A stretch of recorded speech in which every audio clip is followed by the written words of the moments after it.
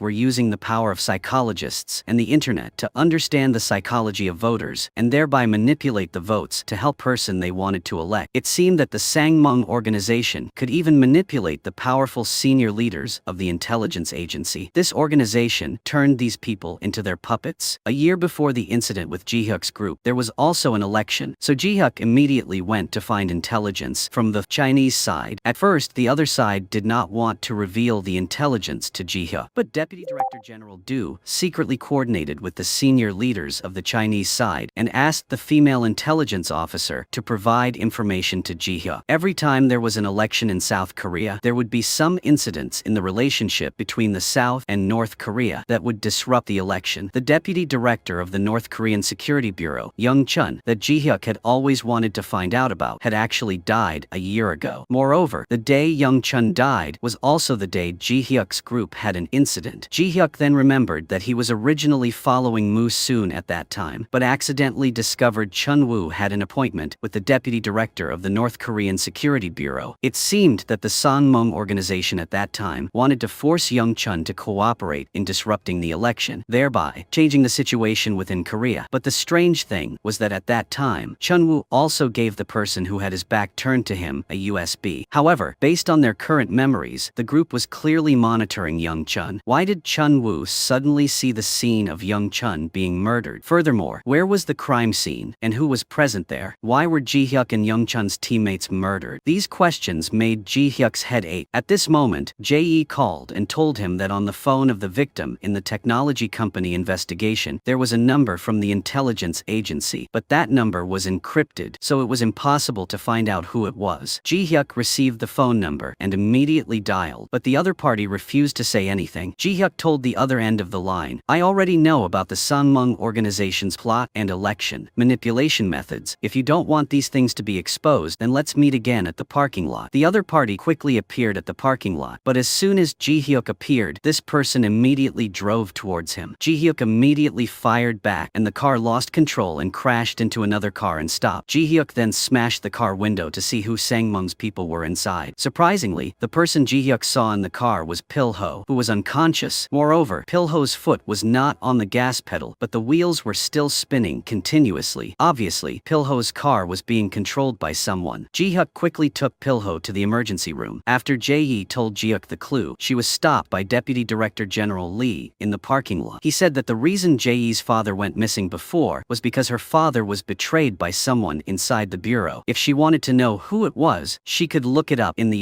system based on the information information he provided. Jae opened the file and saw that it was recorded that her father had been confirmed dead that year after the accident. The person who confirmed the information was Deputy Director General Do. So Jae immediately went to block the door of Deputy Director General Do's house that night. Jae raised her gun and asked Deputy Director General Do if you was the one who betrayed my father. Deputy Director General Do did not directly answer the question, but only said that she hoped Jae would use reason to look at these things. Deputy Director General Do also predicted that Jae would not dare to shoot. Therefore, Deputy Director General Do told Jae to continue searching for the truth with Ji-hyuk. Not far from where the two were standing, Mo-sa was quietly observing everything. Meanwhile, Ji-hyuk was at the hospital when he suddenly received a phone call from Section Chief Ha. Section Chief Ha said that he had received a letter that was scheduled to be sent. Section Chief Ha then sent the video that Ji-hyuk had recorded before he lost his memory to his phone. When Ji-hyuk opened it and saw the content, he was extremely shocked. In the video, Ji-hyuk revealed that the person who had secretly contacted the outsider was Dong-wook. Based on this answer, Ji-hyuk opened up another part of his memory. He recalled that the person standing next to Young Chun's body was Dong-wook. At the same time, Ji-hyuk, before losing his memory, reminded him that he would receive the final video a week later. It would expose the real murderer who killed his teammates. But before that, he had to find the spy inside the intelligence agency. Otherwise, even if he died, he would not be able to open the final video. As Ji-hyuk got closer and closer to the truth, Deputy Director General Lee stopped pretending. He directly ignored the Director General's suggestion and openly showed off his powerful resources and manpower, because in his eyes, the Director General was nothing more than a decoration. As Ji-hyuk continued to investigate Dong-wook, he knew that the person who recommended Dong-wook was Deputy Director General Lee. So Ji-hyuk went to find Jae and told her that Deputy Director General Lee was most likely the top leader of the Sangmung organization. They manipulated the election, thereby maintaining their position of power in the industry. But Jae acted very differently. She angrily scolded Deputy Director General Do for being the cruel and unscrupulous person. Deputy Director General Do betrayed her father to North Korea in exchange for power and fame. Ji-hyuk was curious where Jae got this information, but Jae not only did not answer, on the contrary, she questioned Ji-hyuk if he had colluded with Deputy Director General Do to wiretap her phone. Then she immediately took out her phone and slammed it on the ground. This smash was meant to imply that her partnership with Ji-hyuk had completely ended. Jae also quickly gained Deputy Director General Lee's trust. He had been monitoring them constantly, so he knew that this tactic of sowing discord had succeeded. Then Deputy Director General Lee turned to drag Jae. When Jae asked him back if he had anything to do with the Sangmung organization, he did not answer the question directly, but only told her a principle that the intelligence agency relied on people's fear to survive. So when people no longer feared them, then the intelligence agency would no longer need to continue to exist. Therefore, Deputy Director General Lee told Jae that as the highest leader of this place, he had the duty to protect the safety of the organization and the country. Therefore, no matter public opinion or political pressure, they could not do anything to them. This place was the secret base in the hands of Deputy Director General Lee, which was also an intelligence team that was even more formidable than the intelligence team of the agency. The system here was linked to the server of Chairman Shin's internet technology company. It could find information about anyone, anytime, anywhere. Therefore, thanks to this powerful control system, it can be said that the people have absolutely no privacy. And the most important thing this place is doing right now is investigating Mosa's whereabouts. This also means that Mosa and the Sangmung organization are now at odds. Deputy Director General Lee intentionally let Jae work here. He asked her to personally search for Mosa's whereabouts, who is likely her father. Therefore, after weeks of observation, Jae discovered that the flashing lights in front of Deputy Director General Do's house looked like a code, but she didn't know what it meant. Therefore, she immediately told Deputy Director General Lee about this news. Deputy Director General Lee speculated that Deputy Director General Do was proactively contacting Mosa to meet because he felt that Mosa was one of the special agents who went missing when he was betrayed by Deputy Director General Do more than 10 years ago. Therefore, this time Mosa came here to take revenge on Deputy Director General Do. So everyone turned their attention to Deputy Director General Do. Very quickly, they caught her meeting Mosa alone. Seeing that, Deputy Director General Lee had someone lie in ambush and eavesdrop on their conversation. At the same time, he had a sniper continuously aim at Mosa. But the strange thing was that Ji-hyuk suddenly rushed to the area near the scene. It turned out that Jae had not completely cut off Ji-hyuk. If she could not escape the surveillance of the Sangmung organization, she would have to find a way to join it. Therefore, after knowing that Deputy Director General Lee was likely to be a high-ranking leader of Sangmung, Jae and Ji-hyuk decided to act out a scene for him. From there, they made him trust Jae and let Jae enter his central agency. That way, she could transmit important intelligence to Ji-hyuk at any time. Just like that, at the crucial moment, Ji-hyuk directly fired a shot to remind the two people who were meeting. The sniper who was in ambush saw this and immediately opened fire. However, the subordinate next to Mosa used his body to block the bullet. Seeing this, both sides immediately evacuated. Mosa, who had been prepared, immediately detonated the bomb hidden there, causing the people on Deputy Director General Do's side to faint on the spot. Seeing this, Mosa slowly approached and planned to deal with Deputy Director General Do. But at this moment, Mosa was suddenly called back by the person standing behind. It turned out that Ji-hyuk had arrived in time. Ji-hyuk used Mosa's subordinate as a hostage, but Mosa suddenly smiled strangely. Mosa told Ji-hyuk that you and I both wanted to find the target and eliminate it. Therefore, there are many similarities between the two of us. You and I both wanted revenge and went to seek the truth. Mosa told Ji-hyuk that I understand you better than you do. A series of words that charmed Mosa made Ji-hyuk gradually sink into doubt, but Mosa seemed to really understand Ji-hyuk. Mosa told Ji-hyuk to wait until he recalled those memories, and he would find that his life was worse than death. But what no one expected was that Mosa would shoot and kill his subordinate, who was being threatened by Ji-hyuk. Then Mosa jumped onto the rescue boat and escaped. After Deputy Director Do General woke up, Ji-hyuk went to find her. From her, he knew that a year ago, Mosa had collaborated with Deputy Director General Lee to cause chaos before the election. At the same time, after she learned about this, the Bloody Friday incident also happened. The agents who died in that incident were all from the Overseas Department. So Deputy Director General Do was very sure that these things were all done by Deputy Director General Lee because he had always been jealous of the Overseas Department holding the top position in the intelligence agency. Deputy Director General Lee wanted to eliminate the opposition, so he used this despicable method to deal with her. In order to search for evidence, Deputy Director General Do arranged for Ji-hyuk's team to set out and specially used Dong-wook as her contact. When she discovered that they wanted to take advantage of Young Chun, Deputy Director General Do had the intention of killing people. This ruined their plan, but she did not order Dong-wook to kill Young Chun. Hearing this answer, the only thing that Ji-hyuk still did not understand was Dong-wook's appearance at the crime scene. But if he did not kill the person, then who did it? It can be determined that Chun Woo was working for the Sangmung organization at that time. Who killed Young Chun is still a mystery. In addition, it can be determined that Deputy Director General Lee was the mastermind. Therefore, Ji-hyuk started from Director Jung, who was abandoned by Deputy Director General Lee. Ji-hyuk cooperated with Section Chief Ha to arrange a group of people in black to seize the opportunity to kidnap Director Jung. At the same time, this one threatened to kill Director Jung and then pretended to make a mistake to let him escape. Ji-hyuk then made an appointment to meet Director Jung and told him not to let Deputy Director General Lee deal with you like Pil-ho and Soo-yeon. Director Jung heard that and decided to rebel. He told Ji-hyuk that the person who caused the incident that leaked the list of agents to Mosa was Deputy Director General Lee. What was even more surprising was that Deputy Director General Do had done the same thing more than 10 years ago. It was just that at that time, she betrayed all the agents of the Overseas Department to the North Korean Security Agency. But at that time, 2 agents were lucky to survive. One of them was the current Mosa, and it was also possible that he was Jae's father. This was also something that Deputy Director General Lee had recently investigated, so he regretted cooperating with Mosa, allowing Mosa to become an unpredictable threat. Sure enough, the spy was Deputy Director General Lee. Ji-hyuk found the real culprit, which meant he could see the last video, so he wanted to find a breakthrough first at the technology company that Deputy Director General Lee was most proud of. Ji-hyuk guessed that Chairman Shin would keep the documents about Deputy Director General Lee and the Sangmung organization to himself, so that Ji-hyuk threatened him to hand over the documents immediately, or he would have to face the consequences. At this moment, Deputy Director General Lee appeared. He told Ji-hyuk not to waste efforts. He told Ji-hyuk that everything you did was for the sake of the intelligence agency's further development. Otherwise, every time the organization changed, they would be replaced. He had served 21 directors general, so he didn't want to continue being someone else's pawn. Instead, he wanted to be the one holding the chessboard. At the same time, he advised Ji-hyuk to join his side and control the entire country. But Ji-hyuk said that what he called protecting the intelligence agency was meaningless. In fact, he wanted to turn it into his powerful toy. Ji-hyuk would use all his strength to expose them. Seeing that persuasion was ineffective, Deputy Director General Lee used Jae to threaten Ji-hyuk. Ji-hyuk. He had guessed the plan that Jae would use, so he gave Ji-hyuk two options. Ji-hyuk would surrender immediately, or Jae would die right now. Reluctantly, Ji-hyuk could only lay down his gun and surrender. Just when Deputy Director General Lee thought he had a sure victory in his hands, his phone suddenly rang. It turned out to be Pil-ho calling. Before Ji-hyuk could act, he contacted Pil-ho, who had just woken up. Ji-hyuk told Pil-ho to summon all the leaders of the intelligence agency to reveal the truth to everyone. Seeing that, Deputy Director General Lee could only stop because he was also very curious about what the real truth was. Unexpectedly, when the truth was announced, everyone was very surprised, and the most shocked person was Ji-hyuk, because the one who killed his comrade was Ji-hyuk. Hearing his previous self recount everything, he finally understood the matter clearly. At that time, when completing the mission to prepare for the evacuation, the messenger Chae-yoon told Ji-hyuk that there was a spy in their organization. Therefore, after receiving the final intelligence, Ji-hyuk began to observe the two people beside him. When changing the position of monitoring the target, he discovered the high-ranking leader of North Korea, Young Chun, and also the high-ranking agent of the intelligence agency, Chun Woo. The strangest thing was that stranger. Then, through binoculars, he discovered that Chun Woo gave that mysterious person a USB and then gave a file to Young Chun. But after Young Chun opened it and looked at it, he went crazy and immediately left. Seeing the appearance of a high-ranking North Korean official in this incident, the teammates all felt that the incident had escalated. A spy appeared within the organization. Soo-yeon's boyfriend Kyung-soo felt obliged to report to his superiors and immediately evacuate, or else there would be big trouble. But Dong-woo said that this matter was related to the fate of the nation, so he could not leave. Because of this, the two of them had a dispute. Ji-hyuk, as the team leader, decided to continue observing and reported this to Deputy Director General Do. After that, Ji-hyuk quietly observed the actions of the two teammates. Ji-hyuk discovered that Kyung-suk was secretly making phone calls to outsiders. But when Ji-hyuk picked up the phone to check, it was all call logs with Soo-yeon. Kyung-suk saw this and said that Dong-wook had been acting strangely recently. Obviously, something was not quite right. Ji-hyuk also sensed it, so he immediately ordered the two of them to take turns monitoring. But not long after that, both of them left their positions without any contact. In the urgent situation, Ji-hyuk ignored the risk of being exposed and immediately rushed into the hotel to investigate. As a result, he did not find any trace of the two of them. At the same time, while searching for Young Chun's floor, Ji-hyuk discovered something unusual. When Ji-hyuk went to check on the situation, he found Young Chun lying in a pool of blood. The person standing next to Young Chun was Dong-wook. Dong-wook said that he did not do this. Dong-wook said that everything was like this as soon as he arrived. Before Dong-wook could explain further, the sound of police suddenly rang out from outside the door. If the local police caught them, this would be an extremely serious diplomatic incident. Therefore, Ji-hyuk took Dong-wook and left first. Ji-hyuk escaped later and accidentally caught Chun-woo leaving. When Ji-hyuk returned to the scene of the action, he found Dong-wook and Kyung-suk pointing guns at each other. Ji-hyuk advised the two to put down their weapons first and calm down. But seeing that Kyung-suk was in a state of agitation, Dong-wook pulled the trigger and shot Kyung-suk dead on the spot. Dong-wook then put down the gun in his hand and told Ji-hyuk that if he didn't kill Kyung-suk, then the two of them would die. Ji-hyuk couldn't believe the person who had just killed his teammate. His mind was filled with doubts. Ji-hyuk only saw Dong-wook's expression suddenly change, as if he had seen something. Dong-wook then immediately raised his gun and shot at Ji-hyuk. Ji-hyuk reacted and immediately shot back, killing Dong-wook. At this moment, Ji-hyuk suddenly realized that something was wrong. Ji-hyuk felt that Dong-wook's desire to kill him was just a misunderstanding, so he turned around and saw Chun-woo lying on the ground. It turned out that Dong-wook had immediately opened fire to stop Chun-woo to protect Ji-hyuk. Ji-hyuk was extremely regretful at this moment. Looking at the ringing phone on Dong-wook's body, he took it out to look. It turned out that Dong-wook's wife had sent a photo of their child. Ji-hyuk completely collapsed. He watched his teammates slaughter each other. Then he accidentally killed the teammate who saved him. It was their suspicion that swallowed them all. After that incident, Ji-hyuk fell into extreme pain. He could not figure out who the mole inside the organization was. During that time, Ji-hyuk was always on the verge of collapse. That's why he came up with the last resort of using the Jeep medicine inside the bureau to erase the painful memories, then returned to the bureau to investigate and gradually expose the truth. Finally, he found the real culprit behind it. The Ji-hyuk of the past told him that he must stop at nothing, regardless of the cost, and must eliminate those spies. His memories gradually awakened, so Ji-hyuk immediately took action. He immediately took down several bodyguards, then pointed his gun at Deputy Director General Lee. Ji-hyuk wanted to avenge his teammates and himself, but Jae stood up to stop Ji-hyuk. Once again, Ji-hyuk encountered the dissuasion of his teammates. That made his spirit stimulated stimulated to the point of fainting. Later, Ji-hyuk was arrested for the crime of killing his teammates, but Deputy Director General Lee's side could not find any evidence. Deputy Director Lee General understood that he had to take this opportunity to completely eliminate them, so he held a disciplinary meeting and requested internal handling of Ji-hyuk. Pil-ho tried his best to protect Ji-hyuk, even using his status as Deputy Director of the Overseas Department to protect Ji-hyuk. Later, Pil-ho came to Ji-hyuk and said that he had indeed hidden Deputy Director General Do from cooperating with Deputy Director General Lee that year. The main purpose was to prevent Deputy Director General Do from implicating the entire Overseas Department. So at that time, Pil-ho asked Soo-yeon to get intelligence through Kyung-suk and send it to Deputy Director General Lee. Unexpectedly, he became the one who was used by Deputy Director General Lee. Therefore, when Soo-yeon wanted to escape from Sangmung and expose Deputy Director General Lee and that organization, Pil-ho had stopped her and forced her to listen to his arrangements. But after Kyung-suk died, Soo-yeon no longer trusted Pil-ho, so the Sangmung organization took the opportunity and murdered her. Pil-ho told Ji-hyuk that he would take responsibility for all mistakes and hoped that Ji-hyuk would cheer up. At the same time, Pil-ho also told Ji-hyuk that there were some memories that were not necessarily true. The truth must be found by oneself to have a chance to be revealed. Ji-hyuk immediately regained his fighting spirit. Then he went to find Deputy Director General Do. Deputy Director General Do also confirmed that Kyung-suk was Sangmung's man based on Ji-hyuk's video that day. Therefore, Kyung-suk and Soo-yeon becoming a couple was likely also one of Sangmung's plans. That day, after Dong-wook discovered Kyung-suk's abnormality, Dong-wook followed him. When Dong-wook chased him, Dong-wook discovered that Young Chun had been murdered. Deputy Director General Do understood the situation and immediately warned Dong-wook that if he discovered Sangmung's man, he had to be extremely careful because the other party would definitely kill everyone else to cover up this matter. That's why Dong-wook shot Kyung-suk. This scene also indirectly led to Ji-hyuk accidentally killing Dong-wook. Deputy Director General Do originally thought that Ji-hyuk had found enough evidence to defeat Sangmung, but now Deputy Director General Lee successfully hid everything and held ultimate power. Therefore, Deputy Director General Do made a proposal to cooperate with Ji-hyuk. Very quickly, Ji-hyuk gathered Pil-ho, Section Chief Ha and Jae to carry out a plan to overthrow Deputy Director General Lee. At the same time, he introduced them to a new member, Director Jung. Director Jung revealed that if they wanted to grasp Deputy Director General Lee's secret, they had to start with Chairman Shin. They took advantage of Chairman Shin stealing people's personal information and driving a car to kill people who knew the secret. There was also the case of driving a car to kill a congressman. Just relying on these things was enough to make him lose everything. Then they went to find Chairman Shin to inform him that they had evidence of his crime. They wanted Chairman Shin to hand over the evidence of Deputy Director General Lee's crimes and the list of Sangmung's organization members. Only then would he receive leniency. At the same time, Director Jung secretly met with Deputy Director General Lee and told him about Ji-hyuk's plan. Deputy Director General Lee did not react at all after hearing it, but only said that I had already finished planning it. After using Chairman Shin to encrypt the system, I would quickly eliminate him. Then Deputy Director General Lee went to the technology company with anger, wanting to give Chairman Shin a final ultimatum, but he found that the person waiting there was Pil-ho. Pil-ho immediately ordered people to surround Deputy Director General Lee and said that he had evidence of their crimes in his hands. It turned out that Director Jung was a double agent. Director Jung deliberately leaked the news of Chairman Shin's betrayal and then secretly recorded what Deputy Director General Lee said and played it for Chairman Shin to hear. Chairman Shin also knew that Deputy Director General Lee was a ruthless person, so he would definitely do something despicable. Therefore, Chairman Shin cooperated with them and handed over the evidence of Deputy Director General Lee's crime to ensure that he would not be harmed by the Sangmung organization. Deputy Director General Lee was arrested and could only send a cry for help to the other members of Sangmung. He begged them to save him, or else he and Sangmung would disappear together. Ji-hyuk also came to the cell to question Deputy Director General Lee. Ji-hyuk asked if he had ordered Kyung-suk to kill North Korean leader Young Chun a year ago. He immediately denied it because that night he did not receive Young Chun's consent to defect from North Korea to cause chaos to help him. So he arranged for Kyung-suk to go check, but found that Young Chun had been murdered. The person who murdered Young Chun was Mosa. This shocked Ji-hyuk, but what surprised him the most was still behind. When he investigated further, Ji-hyuk understood that Mosa wanted to kill Young Chun that year because Mosa was once a member of the intelligence agency. After the list of special agents was leaked, Mosa was lucky to survive and stay in North Korea. The person who tortured Mosa to the point of forcing him him to change his appearance was Young Chun, who was the deputy director of the security agency at that time. Therefore, Mosa's killing of Young Chun could be considered as revenge, but because of that, Sang Mung's plan was disrupted. Deputy Director General Lee also did not understand the situation clearly, so he cooperated with Mosa, but in the end, he leaked the list of special agents of the overseas department again. So when Ji-hyuk recounted what happened at that time, Deputy Director General Lee immediately understood that what Mosa wanted was to destroy the entire intelligence agency. Then, in order to protect the intelligence agency, Deputy Director General Lee secretly ordered people to capture Mosa, but Chun-woo died even more tragically and was hung in a crowded place in order to declare war on the intelligence agency. At this time, Deputy Director Lee asked Ji-hyuk back, "Do you still think I'm a monster?" At this time, Ji-hyuk remembered that when he observed, he discovered that Mosa had saluted him. Unexpectedly, Mosa had included him in the plan from the very beginning. Through this, one could see Mosa's depth. Facing an enemy like Mosa made Ji-hyuk feel a little scared. However, Deputy Director General Lee's debt must be paid in blood, so Ji-hyuk reminded him to wait to receive his punishment. When Ji-hyuk left the cell, he encountered Deputy Director General Lee's former subordinate, Section Chief Kim. Ji-hyuk had not gone far when he received a call from Jae saying that she was still monitoring the suspect, Section Chief Kim. At this time, Ji-hyuk suddenly realized that something was wrong. When he returned to the cell, he found Deputy Director General Lee was hanged from the ceiling. Ji-hyuk immediately rushed to the rescue. Fortunately, it was not too late. After first aid, Deputy Director General Lee regained some consciousness, so he immediately told Ji-hyuk that Mosa did it. Then he fell into a coma. It turned out that all of this was Sang Mung's plot. They guessed that Mosa's target was not Sang Mung but the intelligence agency. Therefore, they chose the Director General as a new member and assigned this one the task of making a deal with Mosa so that Mosa would have the opportunity to personally take revenge and kill the real culprit who betrayed him. Mosa is indeed extremely dangerous, so Ji-hyuk went to find the subordinates, but the other party said that he had never met Mosa. This person only knew that Mosa had control over the underground transactions in the border area, and that all the members were personally selected by him. They were all absolutely loyal to Mosa, and the reason Mosa came to Korea was to do something so big that it would completely turn this country upside down. On this side, Section Chief Ha reported to Pil-ho about the assassination of Deputy Director General Lee, that the only person still in power was the Director General. He suspected that the Director General was also Sang Mung's man, but right now, he had no way to handle this matter. Therefore, Deputy Director General Du, who had just been reinstated, immediately mobilized her staff. First, they started searching for the dangerous character Mosa. Through the screening investigation of the technical department, it was discovered that when Deputy Director General Du and Mosa met, all the surveillance tapes collected by the department had been erased. Moreover, there was no trace of a hacker attack. Through the tracing technique, they discovered that someone had used the malware that Sang-jun had released to attack the intelligence agency before to launch a second attack. That was why this situation had appeared. This also made Jae very confused. At that time, she felt that something was wrong. Although Sang-jun was a genius hacker, he was not good at using malware as bait to attack. Therefore, Jae and Ji-hyuk went to find Sang-jun, but they found that when Sang-jun knew that the mastermind behind his father's murder had been arrested, he was not surprised at all. He also said that they had not received appropriate punishment. Thanks to that, Ji-hyuk and Jae also saw the clue. They speculated that Sang-jun must have been taken advantage of by someone else. Through monitoring Sang-jun, they discovered that he had contact with a subordinate under Mosa. Based on the movement route of the two, they discovered a mysterious factory. The area around that area had a very high energy consumption, so they suspected that this place was Mosa's base. Immediately, the force led by Ji-hyuk and Chief Ha launched a surprise attack. But while searching for their teammates in front, they were blown up by a bomb. It seemed that the enemy had prepared in advance. Before their team could react, the battle had already begun to accelerate. Mosa also deliberately revealed himself to lure Ji-hyuk towards that direction. When Ji-hyuk found Mosa, he smiled strangely. Then Mosa pressed the switch in his hand, and the entire factory immediately exploded. The moment the explosion occurred, a white electric pulse spread in all directions. All electronic devices in the surrounding area could no longer be used. Just when Mosa appeared with the intention of eliminating Ji-hyuk, he was stopped by Jae, who ran over with a gun. Jae called Mosa Dad, which stunned him for a moment. It seemed that Mosa was shaken, but after hesitating for a while, Mosa raised his gun and pointed it at Jae. Jae instinctively shot back, injuring Mosa. Very quickly, Mosa's men rushed over. Finally, with the support of the smoke bomb, Mosa's group escaped from this place. Moreover, among the cars in the surrounding area, only Mosa's car could start. Only then did Deputy Director General Du know that Mossad had placed an electric shock bomb at the scene. The moment the bomb exploded, it would cause all electronic devices in the surrounding area to stop working. However, Mossad's car had an anti-electrocution device installed, so he was able to leave safely. After the incident, the technical department restored the damaged computer at the scene and found part of the document related to information about Seoul National Cemetery. As soon as she heard this news, Deputy Director General Du remembered that a few days ago, the director wanted her to attend the memorial service for the martyrs. That location was also the Seoul National Cemetery mentioned in the documents. That day, many high-ranking officials would attend. Combined with what Mossad had said to Ji-hyuk before, Deputy Director General Du felt that Mossad's target was her, so she decided to turn herself into bait. At the same time, there were a few other series of numbers in that computer. Ji-hyuk remembered that the container with that serial number had once held a master drug maker, not something that could destroy the whole of Korea like Chae-yoon said. So Ji-hyuk asked someone in the archives department to investigate clearly. At the same time, he checked the inside of the other containers because it was very likely that inside were bombs that Mossad had brought, not drugs. At the same time, Jae received a call from a priest. He was the priest that Jae often visited. The priest said that a few days ago, he might have met an extremely dangerous person. He said that a few days ago a man came to repent. The man said that that year, he and his teammates were imprisoned and suffered all kinds of inhumane torture, but they would rather die than submit. When the two of them were imprisoned in that hell on earth, they both felt that there was no hope of living anymore. So the dying teammate asked the remaining teammate to end his life to end those days of suffering. Seeing his teammate in despair, he strangled this one to death, then pulled out a bone from his teammate's body. In the middle of the night, he sharpened it, then used it to kill the gatekeeper and escaped from that hell on earth. But since then, he seemed to have become a different person. He didn't know who he was and only knew that he had killed his comrades to save himself. The reason they were in that situation was because they were abandoned by their superiors. They had naively thought that what they were protecting was the entire country, but in reality, it was only the interests of a small group of people in power. Therefore, he wanted to take revenge and expose these secrets to the people. At the same time, make those people pay the price. Then the man left. Before leaving, the man declared that after a few days, after successfully taking revenge, he would come back to confess his sins. Hearing the other person's past and tone, Ji felt that this person was very similar to her father, so she told this story to Ji-hyuk. Perhaps because her father had experienced those stimuli, he transformed himself into a different person and became the current Mossad. But when Ji-hyuk asked if the other person was really her father, would she shoot him? Jae replied that if Mossad, who had done such a terrible thing to the country and its people, was really her father, then she asked Ji-hyuk to punish him for her. Very quickly, the action began. According to the plan, everyone would lie in ambush around and wait for Mossad to appear. However, when the technical department was analyzing the previously leaked data, they discovered that the guest list had been modified and that the person who modified it was Sung-jun. Ji-hyuk immediately compared the list and quickly found the unusual employee. Ji-hyuk quickly opened fire to deal with the opponent, but when Ji-hyuk got closer, he discovered that had a timed bomb attached to this guy's body. Seeing that the time was approaching, Ji-hyuk ignored the danger and lay on top of the bomb. However, when the countdown ended, the bomb did not explode. Then the dead man's phone rang. Ji-hyuk picked up the phone and answered the call. It turned out to be Mossad calling. Mossad told Ji-hyuk that he did this not just to take revenge on one person, but to show everyone the true face of the high-level leadership system that they had placed their trust in. So Mossad told Ji-hyuk to look forward to his special performance later. It turned out that the computer left after the explosion at the factory was also part of Mossad's plan. Jae relied on the clues provided by the storage department to find the direction of the truck carrying the goods from the previous container. When Jae arrived, she found that there was no one guarding the area. As soon as she opened it, what caught her eye was a giant bomb. When the countdown ended, it did not explode, but instead caused the surrounding area to fall into darkness. It turned out to be a large-scale electromagnetic pulse bomb. It could disable all electronic devices within a 5-kilometer radius. At this time, on the street, Jae saw the only car that could move. It was Mossad's special car. She immediately told her colleagues to follow his car. The explosion of Mossad's electric bomb had destroyed the data server of the National Bank, and this bank was the largest domestic bank in Korea. It controlled 1/3 of the data of the economy. Therefore, Jae immediately contacted Ji-hyuk. She speculated that the target that Mossad wanted to attack was likely the National Bank. As expected, Mossad led his subordinates to this bank and transported an electric bomb inside. At the same time, Mossad immediately led his subordinates to occupy the central area of the bank. When Ji-hyuk and Ji-hee arrived, the main door was already closed. Very quickly, Mosa began broadcasting live. Mosa asked the authorities to make a choice. One was to save the more than 30 hostages he had kidnapped, and the other was to choose to save the bank data that they valued. The authorities were only allowed to choose one of the two. They only had 3 hours to think. After saying that, he had 3 security guards hanged, indicating that the thinking time had begun. The news immediately spread throughout the country. Deputy Director General Du received a call from the Director General. He said that the Blue House demanded that the electric bomb be found at all costs to protect the bank's data because it involved countless people and businesses. But Pil-ho stood up to object because if they didn't choose to save people, people would lose faith in the authorities. But Deputy Director General Du said that one involved the lives and livelihoods of millions of people, and the other involved the lives of more than 30 people. Pil-ho probably knew better than her, which was more important. They understood that Mossad did this to take advantage of the people's psychology, causing them to lose faith in the authorities, thereby shaking the development of the whole country. But fortunately, at this moment, Sang-jun woke up. Seeing Mossad calmly massacre the lives of innocent people, he decided to help the intelligence agency use Mossad's malware to open the door that was blocking Ji-hyuk and Jae. The two of them also understood the current situation. They chose to find the electric bomb first, but after careful inspection, they discovered that the bomb was fake. It turned out that Mossad had intended to execute the hostages from the beginning. No matter what choice the other party made, he wanted to destroy the people's trust. Through that, Jae also confirmed that Mossad was her biological father, because her father used to be a special agent who was very good at manipulating psychology. But at this time, Mossad, through the surveillance system, also discovered the two of them. The two quickly ran to the top floor to broadcast the code to the people who were lying in ambush around. But even though they knew the bomb was fake, the leaders still refused to agree to rescue the hostages first. They asked Ji-hyuk and Jae to immediately search every corner to make sure there was no second electric bomb. Indeed, Mossad really understood the psychology of those sitting on high. They only thought about their own interests. Therefore, he guessed that they would not choose to rescue the hostages. But Deputy Director General Du understood that this was a psychological war that special agents like them had to play to destroy the enemy. Therefore, she arbitrarily decided to order Ji-hyuk to rescue the hostages first. At the same time, she sent a special forces team to coordinate the action. Jae was also very smart. She used the music her father liked to listen to when she was little to play on each floor. After seeing the hostages' reactions, she immediately identified the floor they were being held on. Then the two of them immediately took action. But Mossad went crazy after hearing this music. After destroying the speaker, he immediately ordered his subordinates to pay attention to the hostages. He went to the control center and saw Ji-hyuk fighting alone all the way to the door of the hostage room. However, no matter what Ji-hyuk did, he could not open the locked door. Mossad told Ji-hyuk that you not to waste your efforts because I had already installed a bomb inside that room. The door opening switch was in my hand. If Ji-hyuk wanted to save the hostages, he should go to the rooftop. On this side, the Director General had also gone to the command center. He angrily scolded Deputy Director General Du for not following orders. Then through the screen they saw Mossad and Ji-hyuk going up to the rooftop one after another. Looking at the remote control in Mossad's hand, Deputy Director General Du ordered the snipers not to act rashly and to keep an eye on him first. Then Mossad threatened Ji-hyuk to put down his weapon. Then Mossad shot Ji-hyuk in the leg. As for why Mossad didn't kill Ji-hyuk, it was because he thought he had a sure win. So from the beginning he took advantage of Ji-hyuk. Mossad made Ji-hyuk harm teammates and turned Ji-hyuk into someone with a past like him. Mossad hoped that someone filled with hatred like Ji-hyuk could help him complete his revenge and eliminate those in the Sangmum organization and those who had harmed him. In the end, Ji-hyuk didn't do what he wanted. Ji-hyuk chose to follow the so-called justice to satisfy his vanity. Ji-hyuk responded that, although he had killed his comrades, he had the courage to admit it and repent for it. However, Mossad just wanted to push the responsibility onto someone else. Mossad was enraged and immediately raised his gun to shoot Ji-hyuk, but Ji-hyuk told him to look at the hostages. Inside the screen showing the live broadcast, Mossad saw Jae appear among the hostages. It turned out that a few minutes ago, Ji-hyuk and Jae had split up to act. Jae ran to the hostage area despite the danger, so to be mistaken by the thug for the remaining bank employee and immediately arrested. She wanted to test if Mosa was really her father. If true, he definitely wouldn't attack her. When Mosa saw Jae, the excitement from the song just now and the current scene made him gradually remember something. While Mosa was distracted, Ji-hyuk immediately pushed him down and knocked the remote control away. Ji-hyuk then immediately picked up the gun on the ground, but when he saw that Mosa still wanted to grab the remote control, Ji-hyuk opened fire without hesitation. Based on the instinctive reaction of a special agent, Ji-hyuk's 2 shots hit Mosa's vital spots. When Mosa was on his last breath, he told Ji-hyuk that the remote control was actually the bomb's switch. The bomb he had installed was a timed bomb, and only this remote control could close the timer. Hearing this, Ji-hyuk didn't know what to do, only saw Ji-hyuk pick up the remote control. Just as Ji-hyuk was hesitating whether to believe Mosa or not, the Director General saw Ji-hyuk's unusual actions and was afraid that he would suddenly make a mess and destroy the data. So the Director General immediately ordered the sniper to take down Ji-hyuk. On this side, when Ji-hyuk heard Mosa's miserable plea to quickly press the switch, he chose to believe Jae's choice. After all, she had put herself in danger to test her, so he chose to believe her father once. At the same time he pressed the switch, he was also shot down by a sniper. When the commando team rushed to rescue the hostages, they discovered that the bomb had stopped at the last 2 seconds. After being shot, Ji-hyuk slowly stood up. He told Jae, who had just arrived, to quickly go see her father one last time. Mosa said that he really missed Jae. He chose to ignore her because he didn't want her to be in danger. Ji-hyuk then went to the hostage room and appeared on a live broadcast in front of the whole country. Ji-hyuk recounted what he had experienced and exposed the shamelessness of the Sangmung organization, who stole people's personal information and manipulated their psychology. From there, they controlled the election. Finally, Ji-hyuk told reporter Ki-sun to contact Chairman Shin, who had watched the entire live broadcast. Although Chairman Shin had fled abroad, when he saw this scene, he also felt that Sangmung was about to disappear. Therefore, he decided to provide the secret list of Sangmung members to the reporter. When Ji-hyuk received the news, he announced the password to everyone so that every citizen would know who the Sangmung members were. Finally, Ji-hyuk fainted because he had to spend 5 years in prison for killing his comrades. After being released from prison, he no longer felt tormented. But not long after, a new mission came to him. The movie ends here. Thank you for watching, goodbye, and see you in the next videos.